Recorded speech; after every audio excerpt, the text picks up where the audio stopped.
Minute उन्हें बताया जाता है, देखिए जिनके पास पैसा है, 40 लाख रुपए जिनके पास हैं, 50 लाख रुपए जिनके पास हैं, वो पेपर खरीद सकते हैं। आपकी ईमानदारी का, आपकी मेहनत का कोई मतलब नहीं है।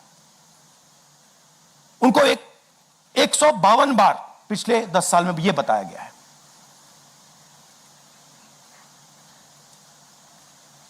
$7.5 करोड़ परिवारों को, स्टूडेंट्स और परिवारों को पेपर लीक ने डैमेज किया है। और स्टूडेंट यह सवाल पूछ रहे हैं, पेपर लीक होता है, 7.5 करोड़ युवाओं का नुकसान होता है, मगर पिछले 10 साल में एक भी कन्विक्शन नहीं हुआ, एक भी व्यक्ति का कन्विक्शन नहीं हुआ, 0। तो यह पहला कारण है। दूसरा कारण कि जो हमारा एजुकेशन सिस्टम है यह अनअफोर्डेबल है।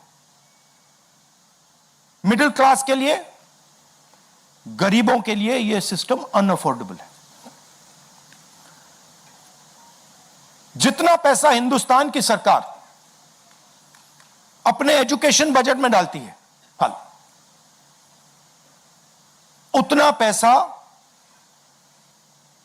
एक नीट एग्जाम के लिए, जो स्टूडेंट्स एग्जाम लेते हैं और उनके परिवार, उतना पैसा देते हैं। आप सोचिए, सरकार पूरे देश से टैक्स लेती है, जीएसटी, इनकम टैक्स सारा लेती है, और फिर कहती है देखिए ये जो पूरा टैक्स हमने लिया है आपसे, इससे हम 1.4 लाख करोड़ रुपए शिक्षा में डालेंगे।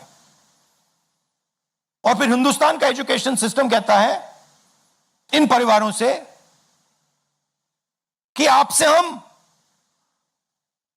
1.32 लाख करोड़ रुपए duties, 100% legitimate demand, nothing wrong with it. He has shown India and the world that he is incapable of running this system. Exam leaks are happening one after the other. So this is a completely legitimate demand. Second demand, every single person who raised a finger on our students, and it doesn't matter who he is, the people who ordered it and the people who executed it should be made accountable. And the third thing is that the man who is running this entire system, the man who is finally accountable to all this, should have the decency. Or a group of people are destroying our education system, India's most valuable asset, destroying the lives of our students, and what does the government do? Zero convictions. So this is the first reason, an absolutely legitimate reason, why our youngsters are protesting. Thing doesn't stop here.